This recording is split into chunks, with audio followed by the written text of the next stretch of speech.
Hello ಎಲ್ರಿಗೂ ನಮಸ್ಕಾರ. ನಾನು ನಿಮ್ಮ ಪ್ರೀತಿಯ ಗೀತಾ ಬಸವರಾಜು. ಇವತ್ತಿನ ದಿನ ನಾನು ನಿಮ್ಮೆಲ್ಲರಿಗೂ ಪೌಷ್ಟಿಕಯುತ ಆಹಾರ ಆಗಿರತಕ್ಕಂತಹ ನಮ್ಮ ಸಾಂಪ್ರದಾಯಿಕ ಅಡುಗೆ ಆಗಿರತಕ್ಕಂತಹ ಖಾರದ ದೋಸೆಯನ್ನು ಮಾಡೋದು ಹೇಗೆ ಅಂತ ನಮ್ಮ ಹಿರಿಯರ ರೆಸಿಪಿಯನ್ನು ತೋರಿಸ್ಕೊಡೋದಕ್ಕೆ ಇಷ್ಟಪಡ್ತಿದ್ದೀನಿ. ಬನ್ನಿ ನೋಡ್ಕೊಂಡು ಬರೋಣ. ಖಾರದ ದೋಸೆ ಇದು ತುಂಬ ಆರೋಗ್ಯಕ್ಕೂ ಕೂಡ ತುಂಬಾ ಒಳ್ಳೆಯದು, ಹಾಗೆ ಶಕ್ತಿ ಕೂಡ ಸಿಗುತ್ತೆ. ಸೊ ಇದಕ್ಕೆ ಏನೇನೆಲ್ಲ ಸಾಮಗ್ರಿಗಳು ಬೇಕಾಗುತ್ತೆ, ಎಷ್ಟು ಪ್ರಮಾಣದಲ್ಲಿ ಬೇಕಾಗುತ್ತೆ, ಮಾಡ್ತಕ್ಕಂಥ ವಿಧಾನ ಹೇಗೆ ಅಂತ ಈ ವಿಡಿಯೋದಲ್ಲಿ ನೋಡ್ಕೊಂಡು ಬರೋಣ. ಮೊದಲಿಗೆ ಒಂದು ಪಾತ್ರೆಯನ್ನು ತೆಗೆದುಕೊಳ್ಳಿ. ಆ ಪಾತ್ರೆಗೆ ದಪ್ಪ ಅಕ್ಕಿಯನ್ನು 1.5 ಪಾವಾಗೋಷ್ಟು ಹಾಕ್ಕೊಳ್ಳಿ. ನಾನಿದು 2 ಟೈಮ್ಗೆ ಮಾಡ್ಕೋತಿದ್ದೀನಿ. ಸೊ ನೀವು ಇದರಲ್ಲಿ ಅರ್ಧ ಹಾಕಿದ್ರೆ 4 ಜನಕ್ಕೆ ಆಗುತ್ತೆ. ನಾನೀಗ 8 ಜನಕ್ಕೆ ಆಗೋಷ್ಟು ಮಾಡ್ತಿದ್ದೀನಿ. 1.5 ಪಾವು ಅಕ್ಕಿ, ಅದನ್ನು ಸಪ್ರೇಟ್ ಬಟ್ಲಲ್ಲಿಡಿ. ಇನ್ನೊಂದು ಬಟ್ಲು ತೆಗೆದುಕೊಂಡು ಅದಕ್ಕೆ ಅರ್ಧ ಪಾವು ಕಡಲೆಬೇಳೆಯನ್ನು ಹಾಕ್ಕೊಳ್ಳಿ. ಹಾಗೆ 1 ಇಡಿ ಆಗೋಷ್ಟು ಹೆಸರು ಬೇಳೆಯನ್ನು ಹಾಕ್ಕೊಳ್ಳಿ. ಅದು ಹಾಕಿದ ನಂತರ 1 ಇಡಿ ಆಗೋಷ್ಟು ತೊಗರಿ ಬೇಳೆಯನ್ನು ಹಾಕ್ಕೊಳ್ಳಿ. ಈಗ 1 ಪಾವಾಗೋಷ್ಟು ಅಕ್ಕಿ ಆಗಿರುತ್ತೆ. ಈ ಬೇಳೆಗಳೆಲ್ಲ ಸೇರಿ 3/4 ಪಾವಾಗಿರುತ್ತೆ. ಇನ್ನೊಂದು ಬಟ್ಲಿನಲ್ಲಿ 2 ಸ್ಪೂನ್ ಆಗೋಷ್ಟು ಧನಿಯಾ, ಅಂದರೆ 1 ದೊಡ್ಡ ಸ್ಪೂನಲ್ಲಿ ಅಳತೆ ಮಾಡ್ಕೊಳ್ಳಿ. 2 ದೊಡ್ಡ ಸ್ಪೂನ್ ಧನಿಯಾ, ಹಾಗೆ 4 ಸ್ಪೂನ್ಗಳಾಗೋಷ್ಟು ಜೀರಿಗೆ, ಹಾಗೆ ಚಕ್ಕೆ 2 ಅಥವಾ 4 ಪೀಸ್ ಹಾಕ್ಕೊಳ್ಳಿ. ನಿಮಗೆ ಜಾಸ್ತಿ ಅನಿಸಿದ್ರೆ 2 ಪೀಸ್ ಹಾಕ್ಕೊಳ್ಳಿ. ಲವಂಗ 6 ಪೀಸ್. ಇದನ್ನು ಒಂದು ಬಟ್ಲಲ್ಲಿ ನೆನೆಸಿ. 3 ಒಂದೊಂದು ಬಟ್ಲಿನಲ್ಲಿ ನೆನೆಸಿಟ್ಟಿದ್ದೀನಿ, ಅಕ್ಕಿ, ಬೇಳೆಗಳು ಮತ್ತು ಧನಿಯಾವನ್ನು. ಈಗ ಇದು ನೆನೆಯೋದಕ್ಕೆ ಮಿನಿಮಮ್ 2 ಅವರ್ ಬೇಕಾಗುತ್ತೆ, ತುಂಬ ಏನು ಬೇಕಾಗಿಲ್ಲ ಟೈಮಿಂಗು. ಅಷ್ಟರಲ್ಲಿ ನಾವು ಇದಕ್ಕೆ ಬೇರೆ ಏನೇನೆಲ್ಲ ಬೇಕು ಅಂತ ಪ್ರಿಪೇರ್ ಮಾಡ್ಕೊಳ್ಳೋಣ. 1 ದೊಡ್ಡ ಕಾಯನ್ನು ಒಡೆದಿಟ್ಕೊಂಡಿದ್ದೀನಿ. ಅದರಲ್ಲಿ ದೊಡ್ಡ ಬಟ್ಲು ದೋಸೆಗೆ, ಚಿಕ್ಕ ಬಟ್ಲು ಚಟ್ನಿಗೆ. ಹಾಗೆ 2 ಇಂಚು ಶುಂಠಿ, ಒಂದು ಸ್ವಲ್ಪ ಕರಿಬೇವಿನ ಹೆಸರು, 1-2 ಇಡಿ ಕೊತ್ತಂಬರಿ ಸೊಪ್ಪು, 1 ದೊಡ್ಡ ಈರುಳ್ಳಿ, ಹಾಗೆ ಮೆಣಸಿನ್ಕಾಯಿ 25 ತೊಗೊಂಡಿದ್ದೀನಿ. ಯಾಕೆಂದರೆ ಇದು ಕ್ವಾಂಟಿಟಿ ಜಾಸ್ತಿ ಇರೋದ್ರಿಂದ ಖಾರನೂ ಸ್ವಲ್ಪ ಜಾಸ್ತಿ ಹಾಕ್ಕೋತಿದ್ದೀನಿ. ಇದೆಲ್ಲ ರುಬ್ಬೋದಕ್ಕೆ ಬೇಕಾಗಿರ್ತಕ್ಕಂತಹ ಮಿಶ್ರಣ. ಈಗ ದೋಸೆ ಹಿಟ್ಟಿಗೆ ನಾವು ಈರುಳ್ಳಿಯನ್ನು ಸಣ್ಣದಾಗಿ ಹೆಚ್ಚಾಕಬೇಕಾಗುತ್ತೆ. ಹಸಿ ಈರುಳ್ಳಿಯನ್ನು ನಾನೇನು ಒಗ್ಗರಣೆ ಮಾಡೋದಿಲ್ಲ, ಹಾಗೇ ರುಚಿ ಚೆನ್ನಾಗಿರುತ್ತೆ. ಇದಕ್ಕೆ 6 ಈರುಳ್ಳಿಗಳನ್ನು ತೆಗೆದಿಟ್ಕೊಳ್ಳಿ, ಸಿಪ್ಪೆ ತೆಗೆದು. ಹಾಗೆ ಮೇಯ್ನ್ ಇದಕ್ಕೆ ಸಬ್ಬಕ್ಕಿ ಸೊಪ್ಪು.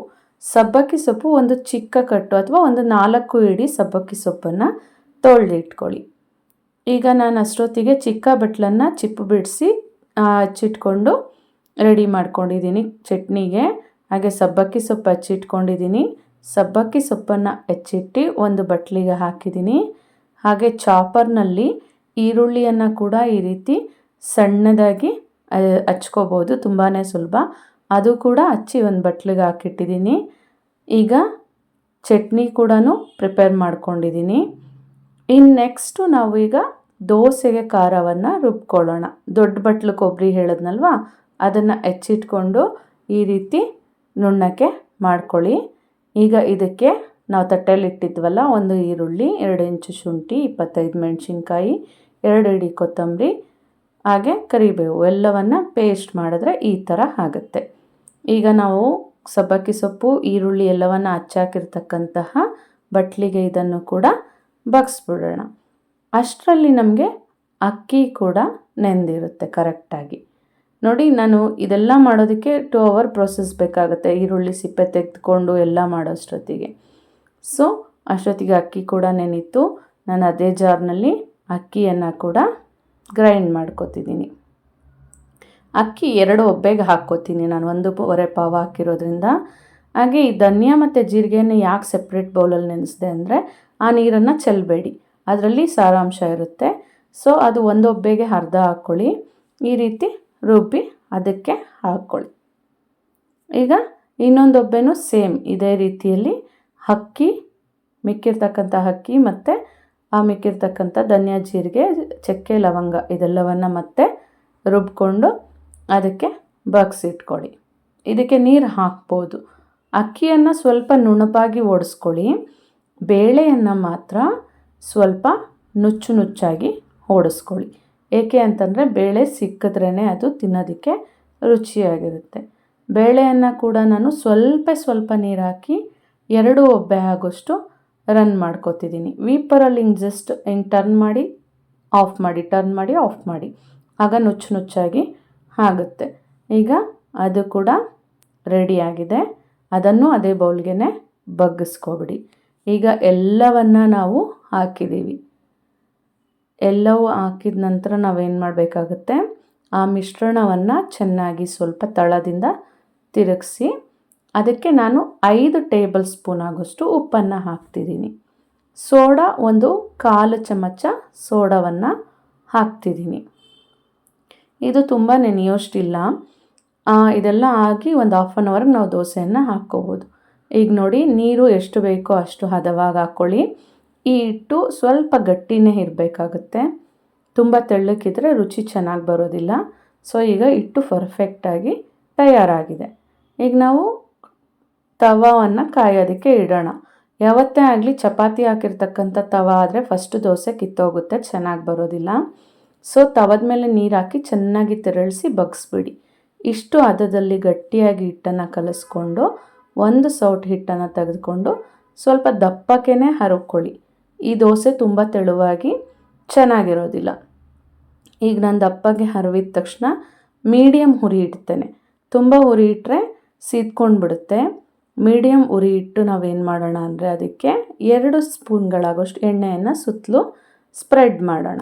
ಇದಕ್ಕೆ ಜಾಸ್ತಿ ಎಣ್ಣೆ ಹಿಡಿಯೋದಿಲ್ಲ. ಸೊ ನಾನು ತುಪ್ಪ ಮತ್ತು ಎಣ್ಣೆಯನ್ನು ಮಿಕ್ಸ್ ಮಾಡ್ಕೊಂಡಿದ್ದೀನಿ. ಜಸ್ಟ್ 2 ಸ್ಪೂನ್ ಸಾಕು. ಈಗ ನಮ್ಗೆ ಗೊತ್ತಾಗುತ್ತೆ ಅದೆಲ್ಲ ರೆಡ್ಡಿಶ್ ಆಗಿ ಟರ್ನ್ ಆಗೋಷ್ಟೊತ್ತಿಗೆ ನಾವು ತಿರುವಾಕಬೇಕಾಗತ್ತೆ ಅದನ್ನು. ಈ ದೋಸೆ ಬೇಯೋದು ಕೂಡ ಸ್ವಲ್ಪ ಸಮಯ ತೆಗೆದುಕೊಳ್ಳುತ್ತೆ.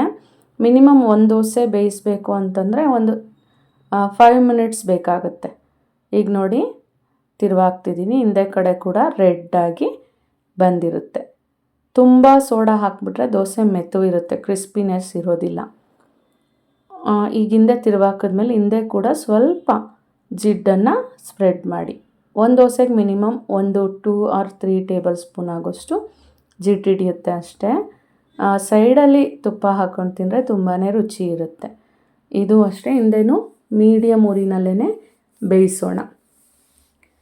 ಈಗ ಮತ್ತೆ ಈ ಕಡೆ ತಿರುಗಿಸ್ತಿದ್ದೀನಿ. ಹಿಂದೆಗಡೆ ಇನ್ನೂ ಬೇಯಬೇಕಾಗಿದೆ.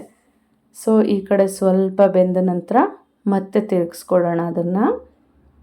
ಈಗ ಮತ್ತೆ ತಿರುಗಿಸಿದ ನಂತರ ಅದು ಕರೆಕ್ಟ್ ಹದದಲ್ಲಿ ಬೆಂದಿರುತ್ತೆ.